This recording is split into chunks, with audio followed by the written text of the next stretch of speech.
Good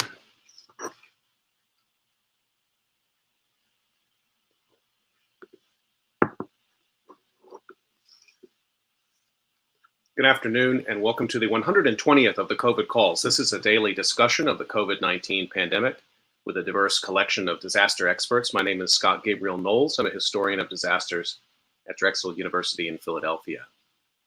Today, we'll talk about the challenges of teaching and learning about COVID-19 in higher education with Audrey Truschke, Teresa McPhail, and Maddie Larkin. Just a reminder, you can catch COVID Calls live every weekday at 5 p.m. Eastern Time on YouTube. Just go to the COVID Calls YouTube channel to watch. You can also watch COVID Calls on Facebook Live and on Periscope. You can hear COVID Calls anytime, recorded as podcasts on Spotify, iTunes, Podbean, or anywhere you get podcasts.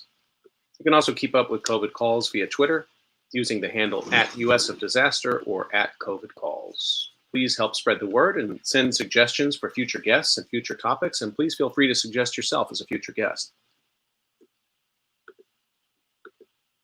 As of today, September 4th, 2020, there are 26,427,137 confirmed cases of COVID-19 globally, according to the Johns Hopkins University Coronavirus Resource Center. It's up from 26,123,176 cases reported yesterday. Of those, 6,183,405 are in the United States. That's up from 6,135,796 yesterday. And there are now a total of 187,347 deaths reported in the United States from COVID-19, up from 186,392 reported yesterday. Yet another day with nearly 1,000 deaths day to day. As a way to bring some humanity to the numbers, I've been reading a life story or a story of advocacy for those impacted by the pandemic, and I'd like to continue that now with two obituaries today. Headline: College professor dies teaching online class after weeks-long battle with COVID-19. This appeared in the Huffington Post today by Lee Moran. A college professor in Buenos Aires, Argentina, who had been battling symptoms of the coronavirus for several weeks, reportedly collapsed and died on Wednesday while delivering an online class from her home. Paula de Simón, 46, a member of the government and international relations faculty at the Universidad Argentina de la Empresa, passed out while teaching via the video conferencing platform Zoom, reported the Clarín newspaper. Students participating in the virtual lecture reportedly asked Dr. Simón for her address so that they could send medical help, according to the Pagina 12 outlet. But she only responded, "I can't," before passing out, per MDZ Online. Images of the tragic incident were later shared online, according to local news reports, sparking anger among social media users. De Simón, the mother of a young daughter, had just days earlier noted on Twitter how she'd been fighting COVID-19 for a month and that her symptoms were showing no signs of easing off. She also revealed that her husband, a doctor who was not at home at the time of her death, was exhausted from the increased workload resulting from the public health crisis. He reportedly arrived home to find his wife dead. The coronavirus has killed more than 9,300 people in Argentina. Upwards of 450,000 have tested positive for the contagion nationwide. The country is currently experiencing a severe uptick in the number of confirmed cases, with around 12,000 new infections being recorded each day. The university described de Simón, an employee for 15 years, in a statement shared on its social media accounts as a passionate and dedicated teacher and a great person. The second obituary today is Joshua Bush. This was published May 8th in Kaiser Health News by Sarah Varney. Joshua Bush never let his wife, Lakita, forget that she was 5 hours late for their first date. He never held back telling the truth, Lakita said with a doleful laugh. They met online in 2011, each attracted to the other's lust for travel. For Joshua's 30th birthday, they took a cruise to Bermuda. He yearned to go farther afield to Tokyo to revel over anime. Joshua began his nursing career after high school, eventually ending up at Benton House of Aiken, an assisted living facility. Joshua and Lakita, who works in human resources for a hospital, thought it was allergy-related when they both fell ill in late March. Benton House had no confirmed COVID cases at that time, Lakita said. Even still, the staff was taking precautions. A doctor prescribed Joshua flu medication, but his symptoms, fever and aches, but no cough, worsened, and he was admitted to a hospital in Augusta, Georgia on April 4th. That was the last time I saw him alive, Lakita said. Over the next few days, both tested positive for the coronavirus. Joshua was sedated in the hospital for 2 weeks and died on April 17th. Lakita recovered at home. Joshua was earning a bachelor's degree in nursing at the University of South Carolina, Aiken. May would have marked the couple's 5th anniversary.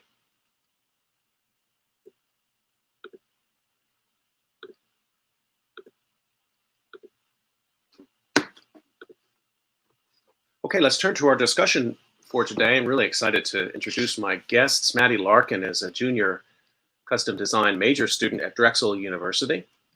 For her major, she combines studies of biology, psychology, criminology, and public health to study humanistic health. She's also a theater minor and is involved in the Pennoni Honors College as a member and student mentor. Teresa McPhail is a medical anthropologist at Stevens Institute of Technology and the author of The Viral Network, a pathography of the H1N1 influenza pandemic, out with Cornell University Press. Her research centers on the social, cultural, and political aspects of global health, infectious disease, and medicine. Her next book examines the global rise of allergies and will be published by Random House in 2022. Audrey Truschke is Associate Professor of South Asian History at Rutgers University in Newark, New Jersey. She's a pre-modern South Asianist by training and is the author of 2 books on aspects of the Mughal Empire in India. She also publishes on historical memory and the politics of the past in the present.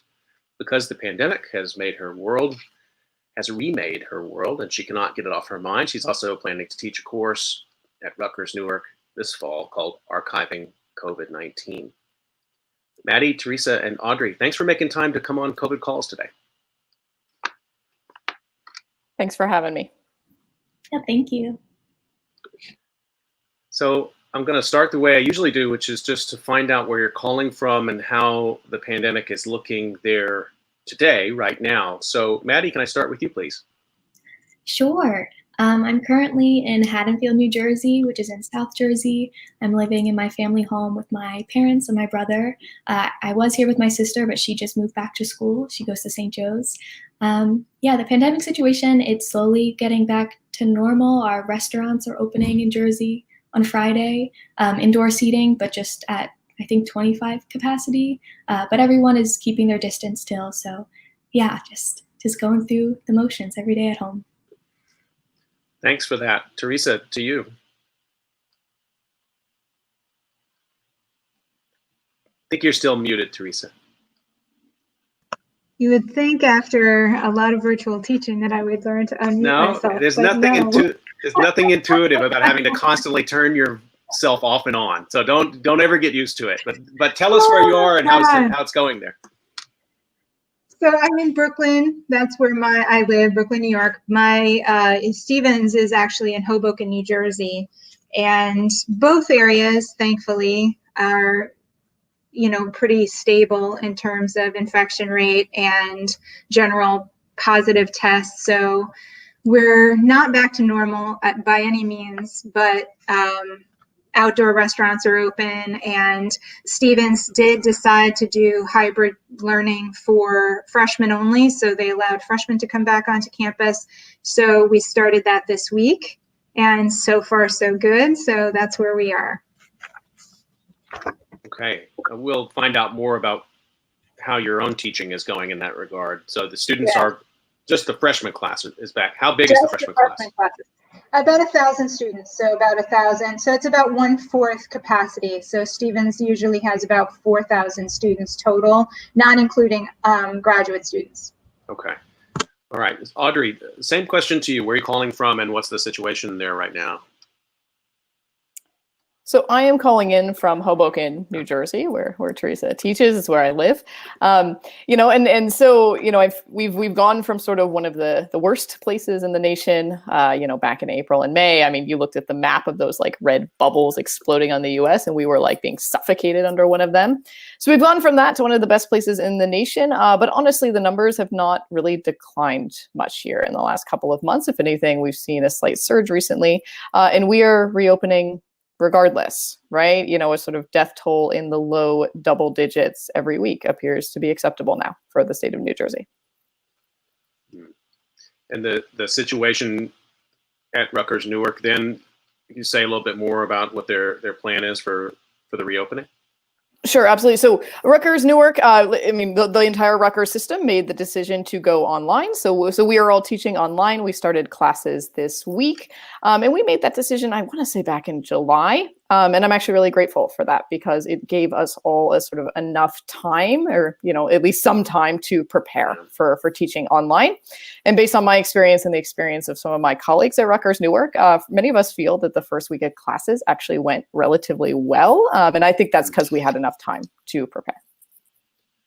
There's no measure that I'm aware of that can capture anxiety around these reopening decisions, and this is not just in higher ed. This is in K through 12 as well. I spoke with a high school teacher last week who talked, Audrey, just like you said, that their school had given the announcement very early in July that they would not be trying to come back until January in person, and she described a much better mental health situation for the teachers because of that important timing of that decision. So, Audrey, let me stay with you first, just to get a sense. We're going to talk about teaching and learning today in higher ed, and what it's like to teach and learn about a set of disasters that are unfolding, we're living through.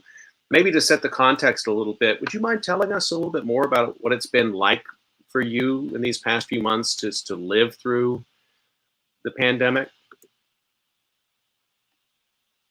So I honestly, Scott, I feel like for me, I feel like I'm living two different lives, right? One life is actually really idyllic. I have young children. I spend a lot of time in parks, and, I love my kids. I'm getting to spend an amount of time with them. Usually they're in full-time daycare, so I'm getting to spend all this time with them, right? It's sort of this like lovely, lovely life. But then I'm also living, in this sort of horrific world, especially in mid-March through mid-May, and seeing through the eyes of my students, especially, who happen to be very hard hit by the pandemic. And that has to do with the location in northern New Jersey and the demographics of Rutgers Newark as well. And just getting these sort of, genuine sob story emails literally every day. My grandpa died of COVID. She's out of the country. I can't go to her funeral. Me and my entire family probably have COVID, but we can't get tested. This is a student I haven't heard from in like 5 weeks who's like failing the course because of that. And then over the summer, obviously I got to step back a little bit, because I wasn't teaching, but now sort of starting to teach about COVID-19 specifically again. And, that was my choice, but, I'm having to sort of look this darkness directly in the face day after day. And that's difficult. Can you just layer in for us a little bit of what was going on in May and June on campus or in your backyard there in regards to the George Floyd murder? Because here we have a second disaster that converges with the first one. You're at Newark. This is a urban campus. I'm sure it was a center of some protest, maybe not on the campus, but in the city. Can you say a little bit about that? Absolutely. So, the sort of resurgence of the Black Lives Matter stuff, we all wish that it obviously didn't happen the way it happened with George Floyd and his death and Breonna Taylor and others. But to see it come back, I think, was actually a source of excitement for many people. I don't recall if we had protests on campus in May and June, but we have definitely had them in the later months of summer. And, I think people feel all different ways about this. I think some people are excited to have something to fight about, and to sort of see resurged interest in Black Lives Matter. I think some people are disheartened with some of the recent polling data suggests that white America is sort of, there was like a brief surge of interest in May and June in Black Lives Matter, and now it's sort of waning again. But at least we have been able to protest safely, right? I think that has been somewhat of a silver lining to the situation. But in short, yes, this is a huge issue in Newark and for the community at Rutgers Newark.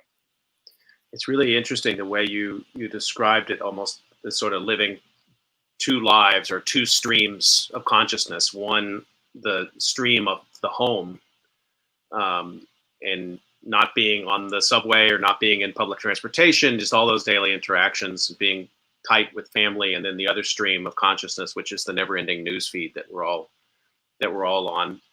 Maddie, let me turn to you and get a sense of your experience over these last few months as a student. What's it been like for you? Yeah, so Drexel is on a quarter system. So I was in classes in spring quarter and then also summer quarter. So basically throughout this whole time of lockdown, I've been in classes, which has been a good distraction in some ways because it's given me something to do. It's also been nice to be home with my family. But I think I feel very privileged to have a good setup with like my internet connection and everything like that. But it can be hard not being on campus in person and not being surrounded with friends during this time that's supposed to be like the best time of your life in college, like getting all these opportunities and things like that. I was supposed to study abroad and that was canceled, which, like I said, in the grand scheme of things is not a big deal, but it can be hard just reconciling my thoughts of what this year was going to look like and then realizing that none of that's going to happen and everyone's had to deal with that. But overall, it's like Audrey was saying, it's so nice to spend time with family, and then I just reflect on everything this year could have been, and then I'm just taking back to this place of like, oh my goodness, like it's hard sometimes to even understand that this is going on. This is like the first disaster I've ever experienced. I was alive in 9/11, but I was only 1, so I feel like this is the first grand thing that I've ever experienced like this, and I feel like every month there's just a new layer of this disaster that's unfolding. So it's been interesting, I guess, to say the least. So you're a custom design major at Drexel, which is a very unique program in the sense that you literally curate your own courses. I mean, you put them together with great thought. Yeah. How has that been at this time? I mean, I know most students take their studies very seriously and they look forward to the classes they take, but I know the custom design majors at Drexel are like, each one of them is like specially selected. What's it been like doing the remote learning? Well, just first talking about custom design, my major incorporates public health and psychology and biology and criminology, but especially public health. Just being thrown into this pandemic is something that I've never thought that I would experience. So it's been interesting in my public health classes, learning about like what we can do going forward and just changing how we're taught. And then also I was able to take the COVID class with you, Professor Knowles, which was super interesting. And as a custom design student, I was able to take that class. But in terms of just online learning, it's hard because in some regards, I feel like I'm not learning as much in some of my classes. We don't even have lectures that are face-to-face. So it's all like you do everything on your own and there's like open book exams. So it's just, you're not getting as much out of your education if you don't put in the effort. And it can be hard at home to do that. But I'm thankful for my major because I'm able to take all classes pretty much that I'm super interested in, super invested in learning. So that's helped me stay focused on my studies during this time. One more quick thing. You're a theater minor. Were you supposed to be in any productions at this time? We were supposed to do something in the spring, and then we had to cancel most of the shows for 2021. We're hoping to do one in the spring, but I don't know. But I was actually involved in a theater devising project over the summer where we created a whole show over Zoom. So it's cool that theater is gonna keep going, even though it's hard because the whole idea of theater is that it's live and listen. But yeah, okay. That was a cool experience to do that over Zoom. Yeah. Wow, amazing! Thank you for that, Teresa. I guess the same question to you. What's your? I don't know how to ask you even to summarize such a thing, but what have been the headlines for you over these last few months? Well, I got very, very ill on March 1st and had a really scary experience where I lived the testing shortage. So I was severely ill and ended up in the ER and couldn't get a test to save my life because I didn't have a first-degree connection and I had not traveled either. At that time, they were only testing people who had either traveled to China or Italy. And I hadn't done either, and I didn't have any known direct contact with the patient. So they gave me flu tests. They gave me strep test, but they couldn't give me a COVID test. And I just was completely unwell for about 6 weeks. And so it threw me into this really interesting trajectory through this pandemic where I was obviously reading about it. And for those of you who don't know me, like, this is what I do. I study viruses and I study global health networks. So here I was living the worst case scenario in real time throughout this thing and seeing, so like getting a live view of the breakdown. So of course, me being me, I spent some time talking to the emergency room doctors who told me privately that they felt completely underprepared. So this was right before everything started to ramp up in New York. It was on the cusp, and they knew it was coming. And they said, you know, off the record, we know that some of us are going to die. We know that we're going to watch people die. And unlike in 2009 during the influenza pandemic, where they felt they were overprepared, they felt completely underprepared. So that was a very strange March and April for me. Eventually I did get better. Turns out I did not. Oh, and I should mention too that I'm a high risk person. So that's been interesting. I have a very rare genetic blood disorder that means that I'm prone to clotting, which, as you know, like one of the things that is most of concern of the symptoms is that people are having blood clots. Like the COVID is causing development of blood clots in the lungs specifically and other extremities. So I'm at high risk. So that's been interesting.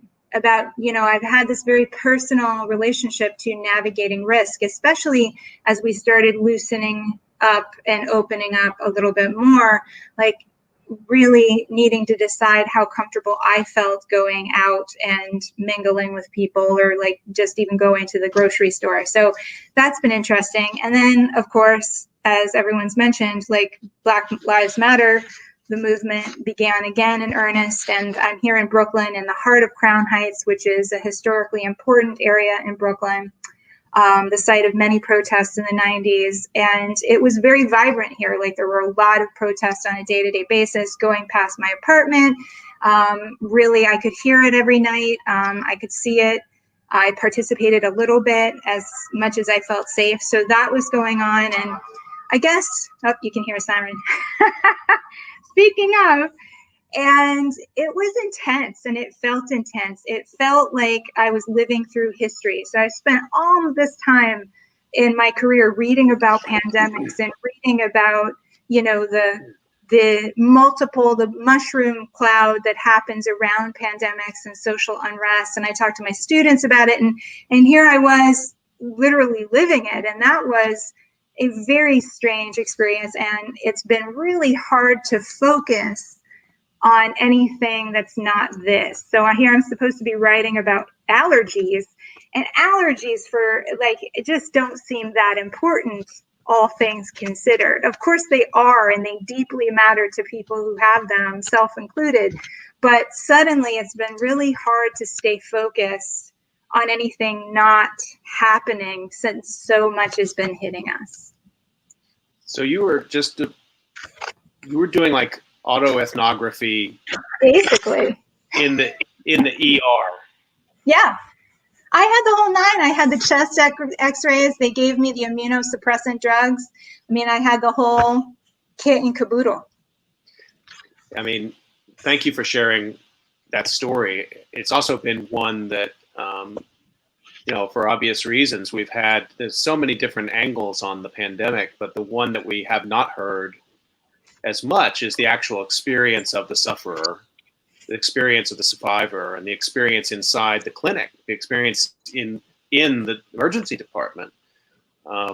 And still, even now, you know, there are sort of people out there who are in the medical communication circuit, and we hear from them constantly. But I think, unlike other disasters where we would hear a lot from sufferers and survivors and technicians and practitioners, this has been strange. So you were in it, like literally in it in that regard.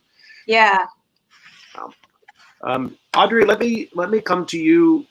Maddie was sharing a little bit of her experience, what it was like to imagine her curriculum see her curriculum and then see it go up online. Let's look at that from the instructor's perspective. What was it like for you to take your classes up online? So, I mean, it was difficult, I would say. Spring and fall term are very different to me. I mean, in spring, we were all midway through a semester. No one had signed up for online learning. At Rutgers Newark, our student body is socioeconomically fairly diverse. And to accommodate that, we were directed to, if at all possible, do asynchronous, for the online stuff. So I'm being asked to go literally overnight from teaching a course, in-person lecturing twice a week to completely asynchronous content, right? And, this announcement came less than 24 hours before I was going to give a midterm, which I then couldn't give. It was not one I could transfer online. So there, I mean, it was a crisis mode and I sort of did what I could. I ended up doing like TikTok videos for my students, like explaining stuff in like 59-second sound bites, right? Like keep it a little peppy, so on and so forth. For the fall semester, I've obviously had more time to plan. I had the summer to plan this. And so something that Teresa was saying really resonated with me, this idea that, you can't get your mind off of this. You can't think about anything else. And I was set to teach history of Hinduism in the fall. That's a sort of, standard course for me. I've taught it before. I'll teach it again. And I thought about sitting there reading old Sanskrit text, which is what I've spent 20 years of my life doing. Like I really love and care about it, but I just couldn't do it. I couldn't do it in this moment.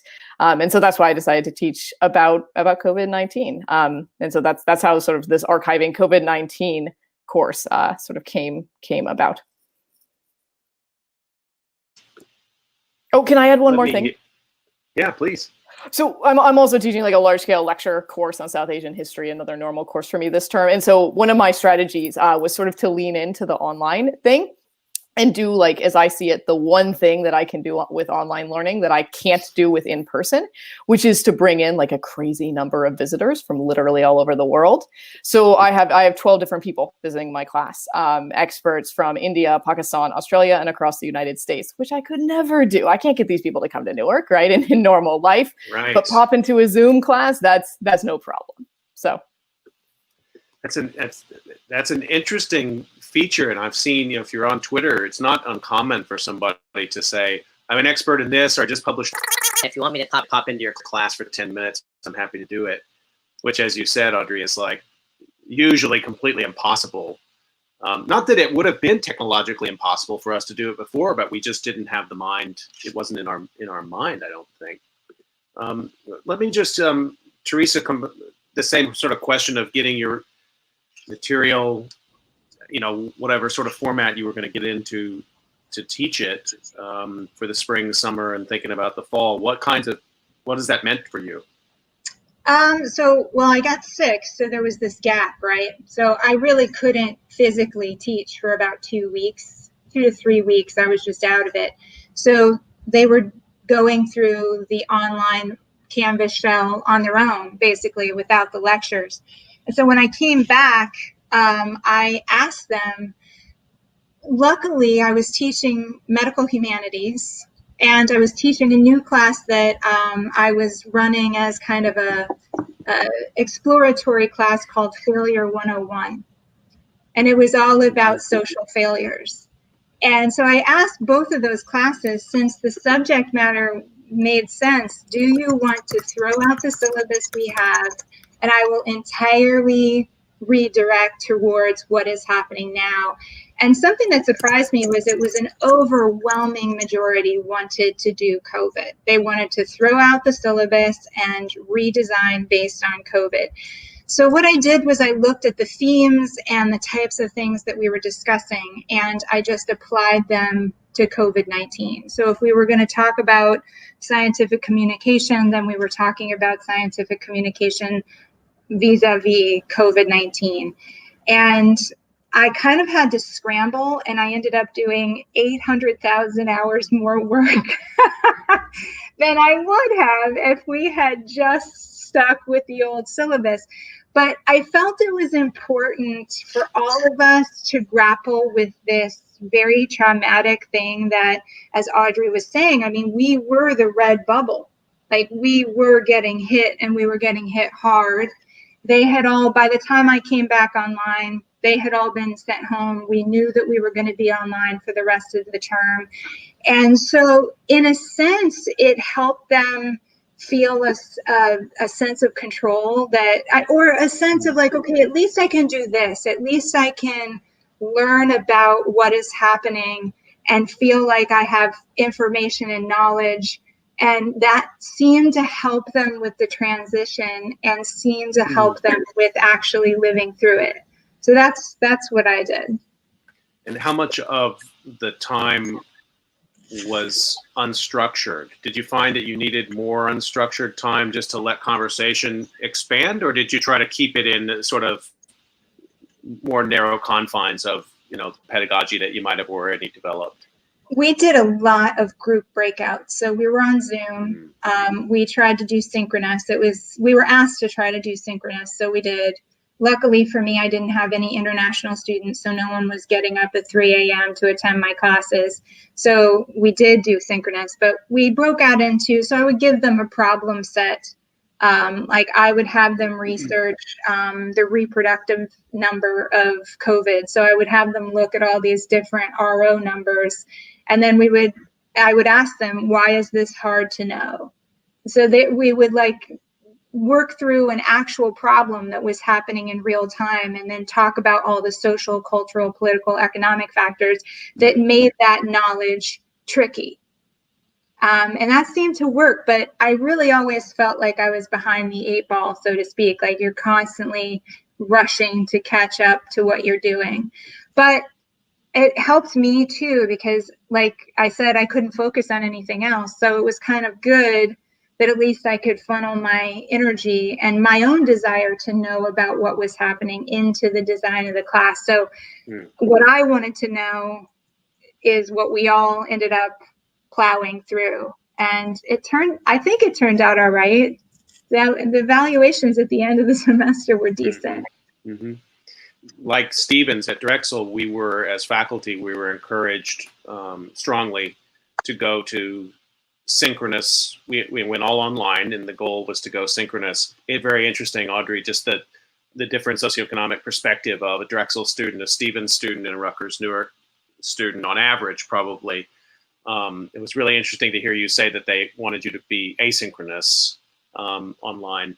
But we did that. I've been teaching online since 2003 or 4, back to the really dark ages of Blackboard. And you can imagine Blackboard being like when Blackboard was worse, like that. I mean, it was really something. I mean, this was like, you would do a PowerPoint presentation and put it up, and you'd have like some kind of a recorded lecture or something like that. That's what online education, cutting edge at that time was. But I had already overcome the fear of that a long time ago, and experimented with various different sort of modes of online pedagogy. So,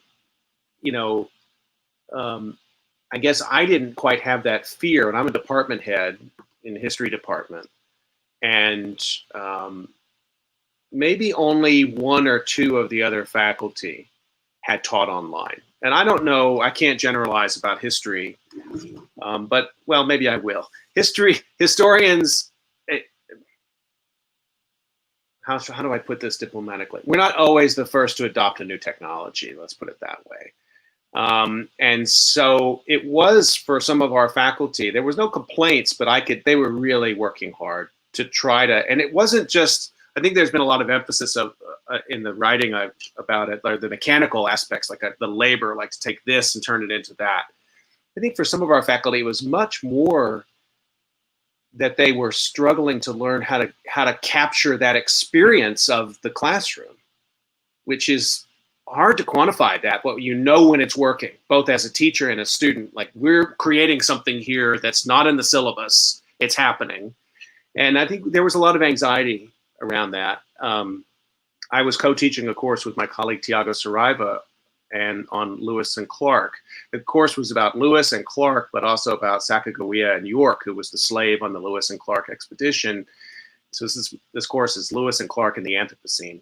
And we were going to be spending a lot of time at the Academy of Natural Sciences. Our plan was to take the class and go to Harper's Ferry, West Virginia. There were all these elements to it, which we then had to kind of do virtually. And watching the video from the Chamber of Commerce of Harper's Ferry is not as good as like going and standing there and imagining yourself there during the John Brown raid. So we had some ups and downs in that regard. Maddie, let me come back to you. How did learning for you change, or how has it changed, if you can speak to that? I found that the synchronous classes that I've been in have been much more impactful than the asynchronous ones. In the spring, most of my classes were asynchronous, so then it just felt like it was all on me to do everything and to create my own schedule because I didn't have like a set routine of going to class at like 11. So then in the summer, most of my classes were synchronous, so that was much more beneficial. And I found that like once I got used to it, which now I think I have really got used to online learning, just figuring out like I'm going to do work now, but this is going to be time with my family, like making that work-life balance has been super helpful in making what I'm learning in class more impactful, just so I don't feel so overwhelmed, because there isn't much to do other than schoolwork for me during the spring and summer. So it just felt like it was a lot at some times, but then making that balance was good. And going off of something that Audrey said, some of my classes brought in some interesting speakers, which was really cool. And in the fall, I'm going to be taking a musical theater class with a Broadway actress, which is something that could have never happened before. So I think there are some definite pros to online learning, but it's taken some time to realize that those are there. Because in the beginning, it was a harsh adjustment. I know more so for professors who had to completely switch what they were teaching, because I just have to show up to class. But yeah, it's been an adjustment, but I think now I'm pretty much used to it. So let's shift our conversation. I just want to remind everybody you're listening to COVID Calls, and today we're talking about teaching and learning COVID-19 in higher education.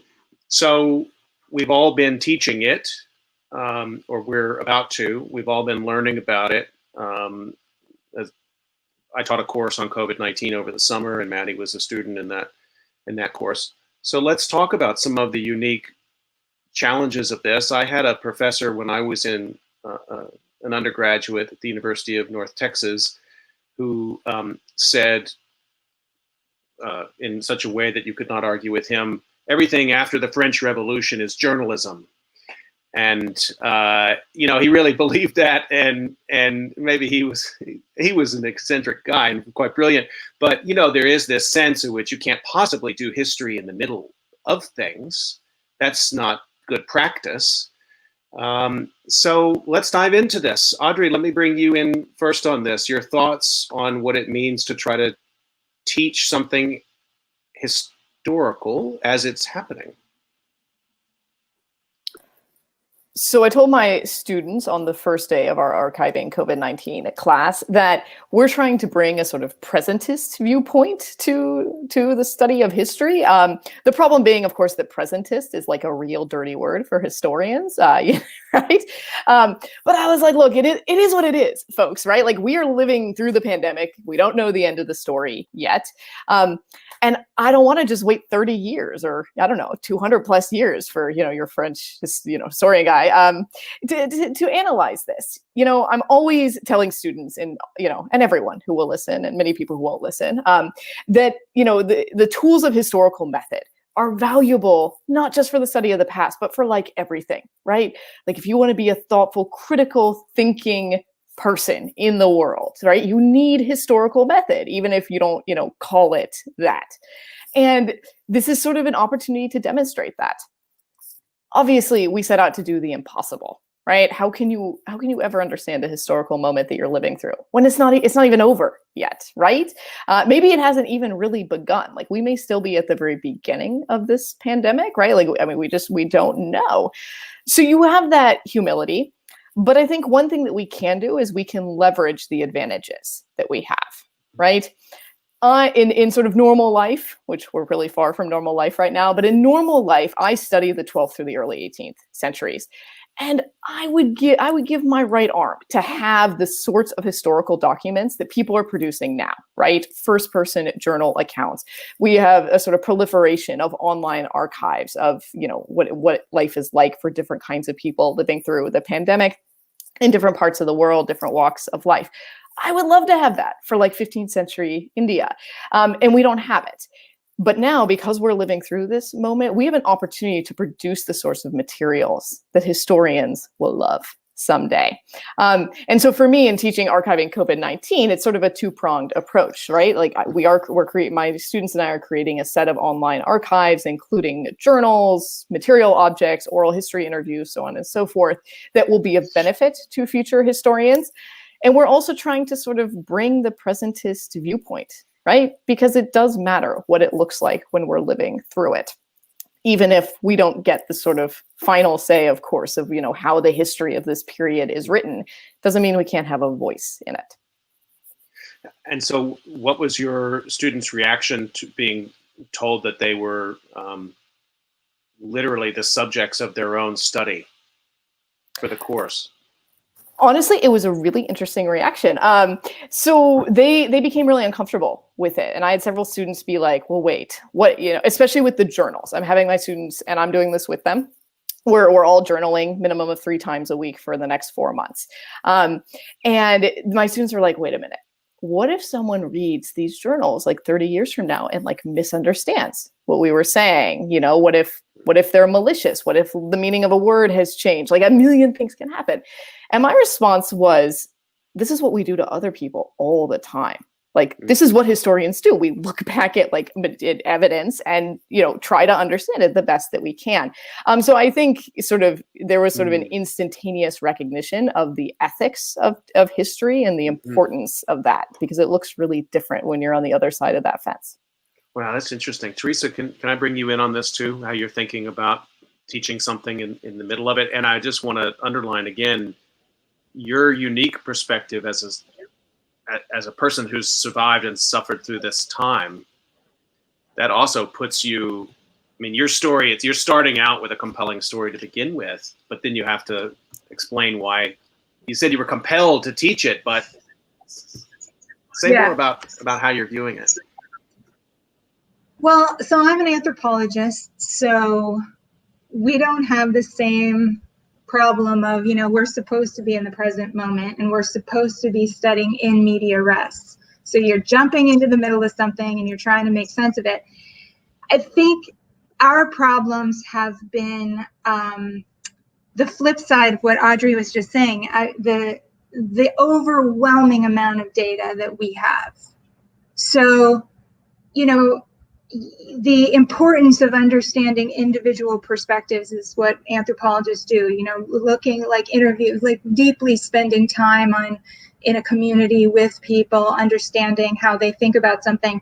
Right now, it's really hard to get purchase on that because it's so present. And there's not a lot of way anthropologists are always talking about the need to be reflexive, right? Like you have to get some sort of distance, analytical distance between yourself and your subject, as hard as that is, and knowing you can't get subjectivity out of the water, but kind of trying to anyway. And that's just been impossible. Like, how can you get any kind of distance, analytical or emotional, when you yourself as a researcher are living through it? So that has been some of the challenge for me, is just where to begin. Like, how do you even know what's important right now? What's important kind of is a shifting and so what I did this summer, I was like, well, okay, I got to do something. What the hell am I going to do? I study pandemics. I can't let this moment go. So I had 2 students from different parts of the country. They were home in their areas. One was West Virginia and one was Florida. And they were collecting snowball interviews. We just had a couple of random questions about people's experience of the pandemic. And so they were trying to get people who had experienced the illness, people who had lost people who hadn't lost anything and were just annoyed. So they were trying to collect as much as possible and kind of coding that later and trying to find what was important and what people were saying. So that I tried to do that, and also constructing a detailed timeline. One of the problems is so much is happening and has been happening that I feel like there's a sense of which, if you go back to December and January, so I had a student using an interactive web tool called Time Glider, who started in China and just did a meticulous timeline of everything that happened and people's reactions to China. And then he did Italy, and he did Australia, and then he did Washington State all summer. So you can kind of compare who was doing what at what points through time. And I think that's important, especially in the early days, because things were coming at us so fast, especially in the beginning, that there's some confusion about what actually happened. So in a sense, I almost feel like as an anthropologist, I've had to be kind of a historian of January. Yeah. Right. Just January, like, because it almost feels like 10 years ago, doesn't it? Mm-hmm. I mean, it really does feel like a million years ago. And already, I remember after 9/11 happened, do you remember that fascinating, I don't remember who did it, sociologist maybe, who did the survey, and they did it in like the week after the events, and people had already gotten the timeline wrong. Do you remember this, that they were asked to like, what happened first, what happened second? And even just a week later, people couldn't put it in the right order. It had gotten all meshed into one thing. And I think something very similar happened in the early days of this pandemic. So for me, I've been spending a lot of time there, like intellectually and with students, like trying to go back to December, January, February, early March to kind of see like what happened, because I do think we have enough analytical distance from that. But if you ask me what I think is going to be important, or what themes, or what have we learned, who knows? I feel like I won't be able to answer that question for 5 years. I don't know what is important right now, because I feel like it's happening and I could take a stab at it, but I feel like I'm going to be wrong. And the last thing I want to do is go back on CNN to say that I was wrong again. I already did that once. I don't want to do that again. So I'm very hesitant to make claims about what this means. But I feel like in the academic community, there's a real pressure that we're all feeling to tell people what this means. And I keep trying to advocate for slow scholarship in this, which is really hard, because people, it feels urgent to say something, but I feel so nervous about that. But to me, there's so much in what we're talking about here. One thing that's, as I've taken from anthropology, and I work closely with Kim Fortune, who's an anthropologist who works on disaster and toxics. And I remember once I was, after Hurricane Harvey, I went down to Houston, and she and I were going to do a series of interviews with people together. And I got there before she did. I just drove around and I was taking notes. And when I met up with her, she said, "Well, what have you been doing?" I said, "Oh, just driving around taking notes." She's like, "Field work. You were doing field work." Like, I had not understood, as you said, Teresa, just sort of like, well, I'm in the middle of something, and there is a value to just being off kilter and confused. But I think, that historical training dies hard. I mean, I was looking for the archives. I wanted to make the archive. When the making of the archive was the interview. That was the formal part. We were going to go in the room and that was the making of what I thought will be consulted 30 years from now. But it turns out, and this is something I've learned from anthropologist colleagues and people I read, is that there's tremendous value I'm finding methodologically to being okay with that confusion, but also maybe that the archive needs to reflect that too. And Audrey, let me bring that back to you. I mean, maybe it's, with the diversification of voices, which is a process that's only just begun in history, I think, we do move away from the omniscient narrator of history. We move away from the idea that things made sense into the people in the time that they were living it. I wanted to sort of bring that back to you. It seems the way you described your class, it's really you're pushing back on some of the sort of standard methodological canons of history too, that we can make the archive while living it. Any reflections about time and the archive as you're teaching, thinking about teaching? Sure. So I think that my training as a South Asia historian probably actually has a lot to do with this. Where we're a bit in South Asia history, we're like significantly further down the road of like there is no objectivity, right? This sort of like imaginary white man of the 19th century, and that's what we called objective, right? It was always subjective. It was just one type of subjectivity, which is not to say that we abandon historical truth, but to understand that, sort of it's a little complicated, right? And so I think perhaps that just makes me a little bit more open than historians of other sorts, other areas of focus maybe to documenting the present. And as I said, I also think that the subjectivity can be an advantage, right? There's an advantage in, as Teresa put it, not knowing what's important yet, right? And I mean, maybe we're trying to do different things. And I'm not trying to say what's important about this moment. Like, we're not going to know that for like 100 years. But sometimes what people think is important now, especially the people in power, right? And the records that we know and the voices that we know will be preserved, a lot of times they get that wrong, right? And it's other stuff that was actually important. And that's where a bunch of undergraduate and graduate college students in Newark can actually really make a big difference, right? Because they bring a different set of perspectives to it. So over the summer, Maddie and I were in this class together, and one of the assignments, the closing assignment, was to do interviews. Maddie, I don't know if you want to talk a little bit about what that process was like for you.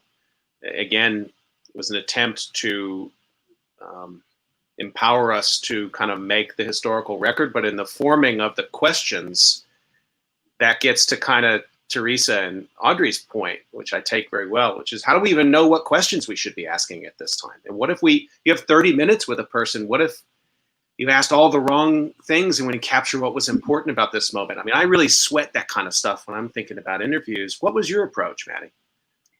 Well, I interviewed two of my friends. So I guess that was my first approach, was just interviewing people who I knew I was going to be comfortable with, and who I sort of, going into it, I knew what I wanted to get out of it, and I also prepped them with questions too, which was helpful. But I interviewed my friend Greg, who is an entertainment and arts management major, specializing in theater, and then my friend Jane, who is a TV and film studies major. So I knew I wanted to focus on the entertainment industry and how that has been affected during this time.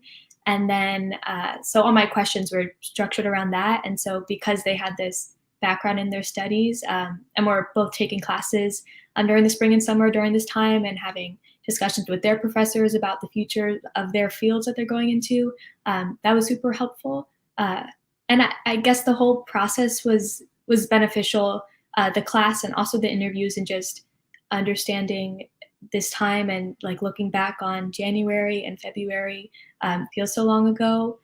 So just trying to get a better understanding of what has happened, and then doing those interviews is super cool, and just contributing to Drexel's archives, and being able to hopefully years from now look back and try to understand where I was mentally, where my friends were mentally, and then looking at what has happened since then. The class was super fun. I'm really happy I took it, just so that I have that piece of information that I can always look back on to remember this time. Can you say a little bit more about, when you were doing the interviews, were there surprises or things that were, what was surprising and not surprising, I guess, as you did those discussions? I mean, I do interviews every day with people about COVID, and every single COVID call I do, I come away with things that I wouldn't have thought of. I wonder what your experience was. Sure. With my friend Jane, she's the film and TV studies major. I asked both of them actually, what their interaction with the news, how has that changed, just as an opening question. And it's really interesting in talking to her, because I just perceived just from my how I get the news. Like I use social media a lot, just because that's what I'm on every day to get the news. But she like talking about how since I found this really interesting. Since the 2016 election, she's been so much more in tune with what's been going on because of the outcome of that election, and how she wanted to be more just in the know about how she as one person can make a difference in our society, I guess, if that makes sense. So that was something I wasn't expecting just from a college student, for her to have been so invested in that. I don't know if that makes sense. But nothing super surprising from the understandings of the entertainment industry. Just like they were put on hold like so many other agencies were. So yeah, they were just both talking about how both film and then theater really have to hopefully bounce back from this. And it's been so hard on artists and creatives who go into fields that are already super unstable compared to other fields. So they're hopeful that things would hopefully get back to normal soon enough, that those people get jobs again and can create again. Yeah. The class was structured as a month by month. This was a seminar that met once a week. And so each week was a month. Basically, that's the way we approached it. So we started the class in January, if you will. And then as week by week, eventually the class meetings intersected with the present. And, just to reiterate some of what you've all been saying, when I set out to prepare material about January and February, I discovered things that I had either known and they'd gotten swamped, or I saw them very differently somehow. And so again, this compression of time issue was one that gave me confidence pedagogically, because I did feel like I could get some critical vantage point, particularly on sort of late December and into January, that I wasn't expecting to have. Now, I prepare to be chastised by that confidence later, and that's fine. But at least for the purposes of bringing it into a classroom, I felt okay about that. And I think Maddie, you can correct me, but I think we had what I thought were some of our best discussions were really about the earlier period, the January and February period. Maybe because people hadn't been paying much attention, it wasn't on their radar yet in the United States. I don't know. Teresa, your experience on this in this line? I wanted to say, so I remember as a graduate student, one of the scariest things about being a new anthropology graduate student is this idea that you're going to go out into the field and you're going to spend 12 to 18 months there. And I remember Iwa Ong, who is a very famous anthropologist, they had this thing where all the old school, like really well-known anthropologists would come in and talk to us. And I remember her saying, well, around 3 months in, you'll have your first breakdown. And I remember thinking, what? But it turned out to be such good advice, because what she was trying to get across is when things are happening to you. So as an anthropologist, and right now things are happening to all of us. And what she was trying to get us primed for is you go into the field with this set of assumptions, right? And what the world does is constantly contradicts them and changes them, and you feel like you're doing nothing. And so you're collecting all this data and you don't know what you have, and you have mini breakdowns the whole time you're in the field. And she said, you'll have 3 weeks to collect the data at the end of your time, because you'll finally know what it's about. Right before you leave, you'll figure out what you've been doing. And I remember thinking, God, that sounds depressing. Why have I chosen this as a field? But I think that is really something to think about right now. Like, I don't know how you guys feel, but like I often am getting overwhelmed. And I had in the back of my mind, okay, I'm just having a breakdown.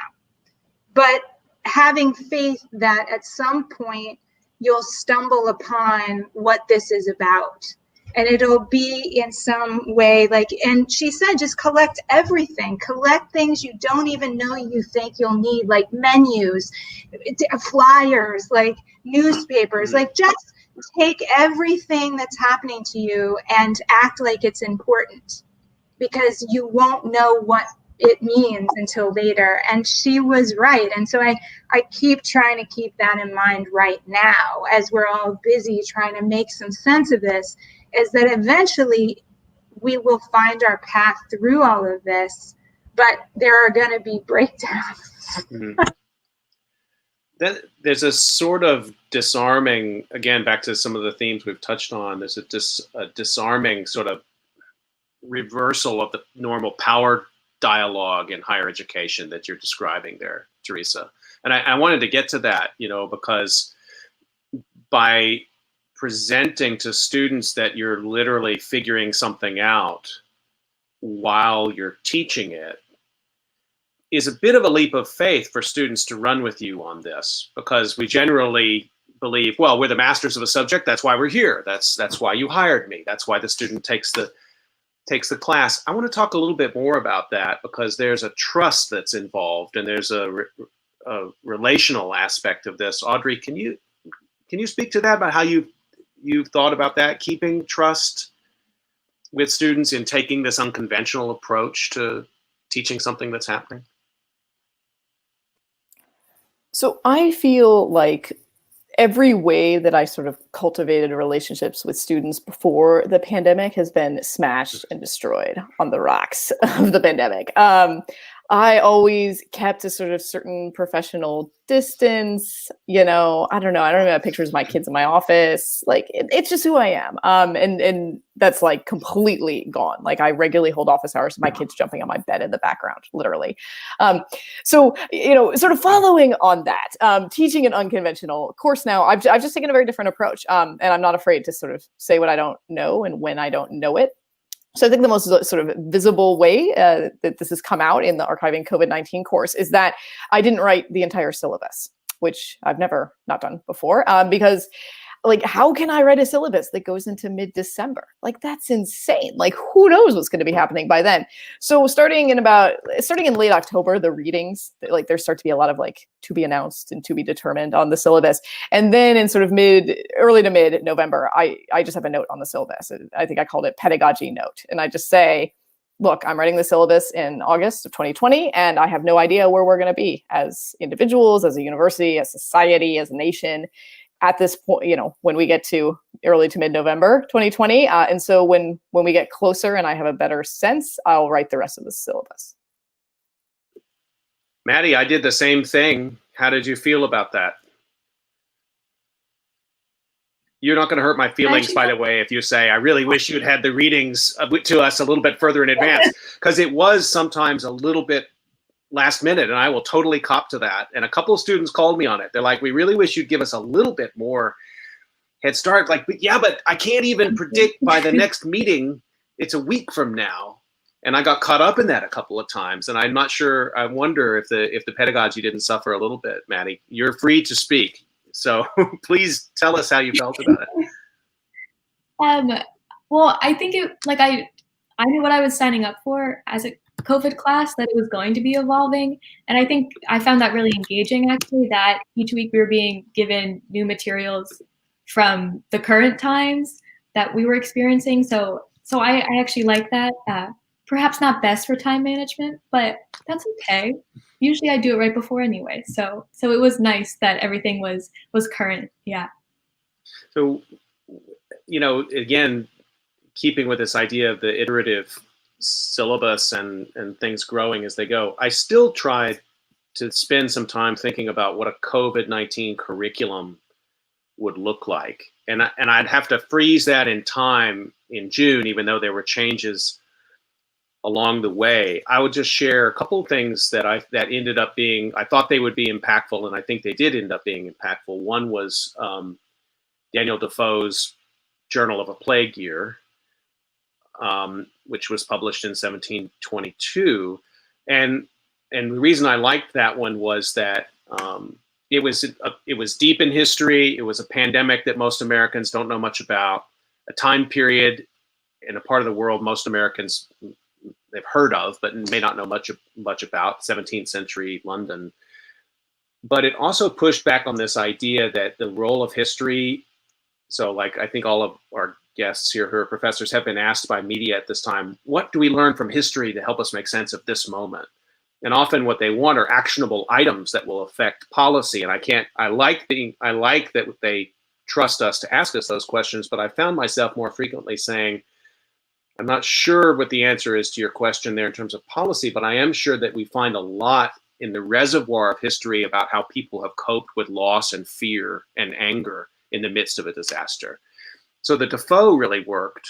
And then using the COVID calls as primary source material that students watched, because it was very much, they were watching these kinds of back and forth discussions with people figuring things out in the moment, which to me felt pretty honest about this time. And we particularly, the one that I keep going back to is to Hannibal Johnson's discussion about the Tulsa massacre, which we recorded on Juneteenth, just before Trump gave his speech there in Tulsa. And the other one was Peter Chin Hong, a doctor in San Francisco, talking about the struggles of doctors and public health officials in the middle of the Black Lives Matter movement, and their pressure put on them to give public health advice when people were moving into the streets to protest.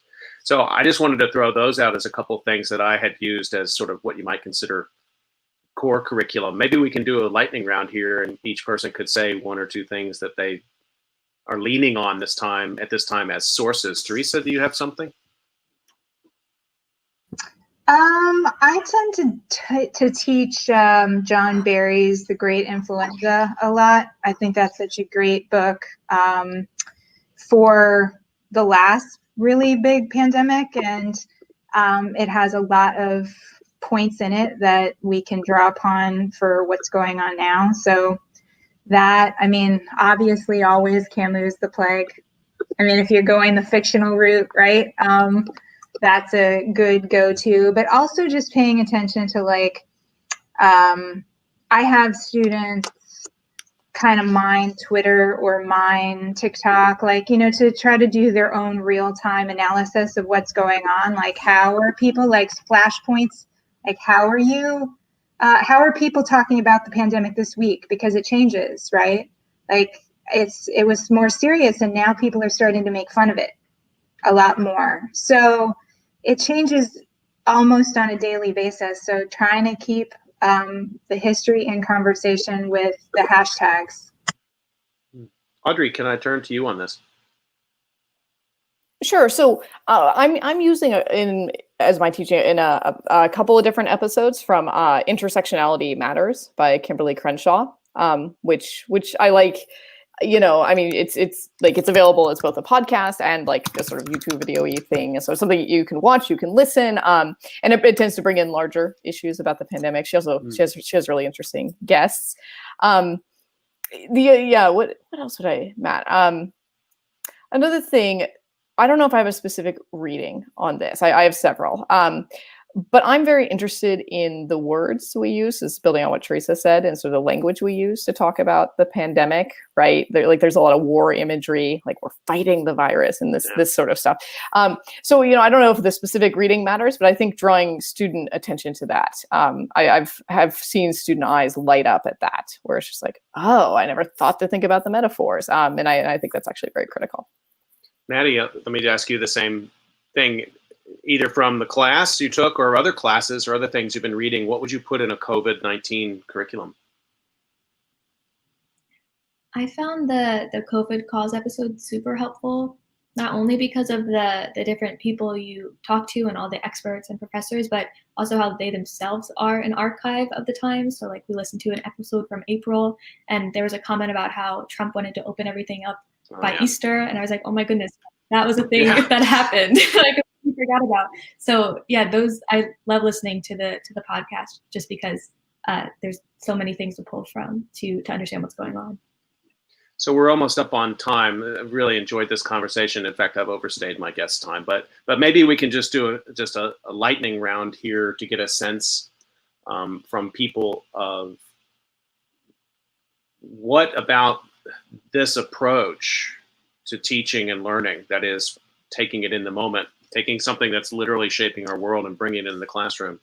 How much of this do you think is going to stick when we go back to normal times? We keep hearing that we're at an inflection point. I've tried to stop using that term because I don't know how many inflection points you can have in 5 months.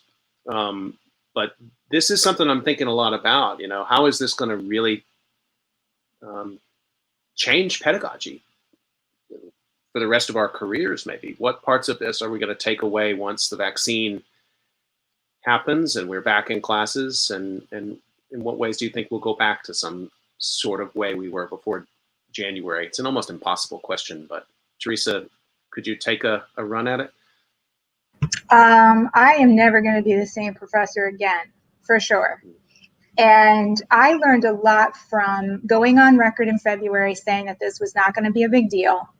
And then I got sick and the whole thing blew up in everybody's face. And what I took from that was and then I went on CNN and I had the chyron said, couldn't have been more wrong next to my name.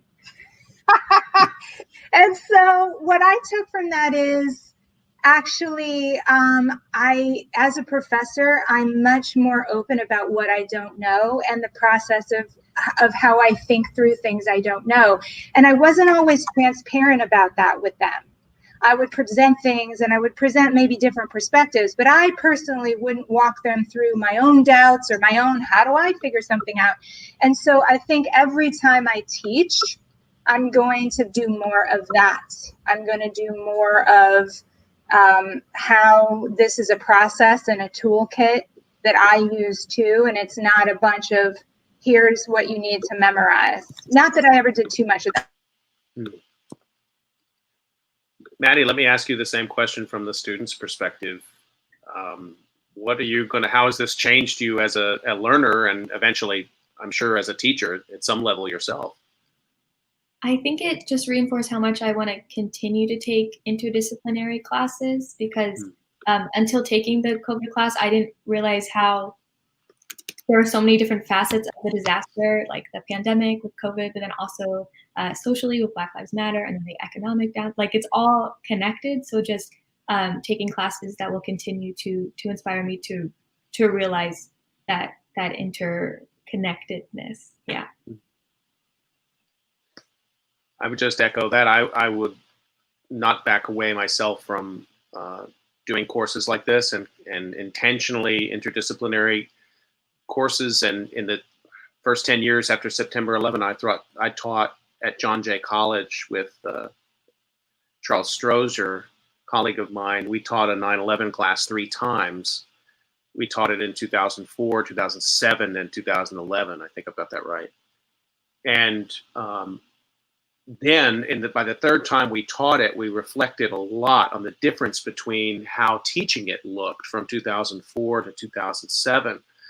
So I think I'm going to be teaching a COVID class once a year now. That's what I'd like to do, because I think you then build up a sort of body of iterative. I think there's something quite interesting, which can be quite pedagogically helpful on how we're going to see it differently over those years, but it won't be disciplinary. I don't see how it can be. Just answering my own question. Audrey, I think the last word to you on this. Until 2 minutes ago, I had given no thought whatsoever to ever teaching archiving COVID-19 again. I guess I just assumed it would be like a one-shot thing. I don't know. Maybe I should reteach it. The whole 9/11 class thing, that's very interesting. So I don't know. But just a couple of things that I think that our world has changed, and we don't know all the ways that it's changed. But I also teach modern Indian history, and the 1918 influenza epidemic changed modern Indian history in very profound ways.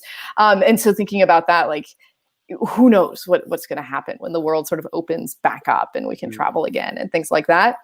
In terms of pedagogy specifically, I think that one sort of, I hesitate to even call it a silver lining. Is there a silver lining to a pandemic? I don't know, but it's a thing, is that I teach about Islam a fair amount and Muslim peoples in various times and places. And it's always been very hard to get students to understand what the world was like before 9/11. And I think part of that, because most of my students, they just assume that Islamophobia and hating on Muslims has always been this huge thing in American society. And it's I try to explain yes, there's always been Islamophobia, but it really wasn't the biggest issue, right? In the 90s, the Taliban were doing whatever, not that big of a deal. Anyways, and so I think that the pandemic sort of, it helps with this in the sense that it is also a situation where like the world was one way and then it happened and the world is another way. And like everything else about the two is different, but just that sort of nature that you can have a change like that it is helpful, I think, to help my students understand and basically just sort of believe me that 9/11 actually did change a whole lot of stuff overnight. Audrey Truschke, Teresa McPhail, Maddie Larkin, thank you so much for this discussion. And now we'll have to reconvene late in the year in December to find out how your teaching and learning experiences have gone, now that we've sort of talked a little bit about that. I want to remind everybody you've been listening to COVID Calls. You can catch COVID Calls every weekday at 5 p.m. Eastern Time. And on Monday, Labor Day, we'll be talking to Terrell Hagler, who's a sanitation worker in Philadelphia, who has an awesome Instagram feed and was profiled in Philadelphia Magazine. So please do join us for that, 5 p.m. on Monday. Teresa, Maddie, Audrey, have a great Labor Day weekend. And thank you so much for your brilliance today. Just a great conversation. Yeah, thank you. Thank you. Thanks. Stay healthy, everybody. We'll see you Monday, 5 o'clock.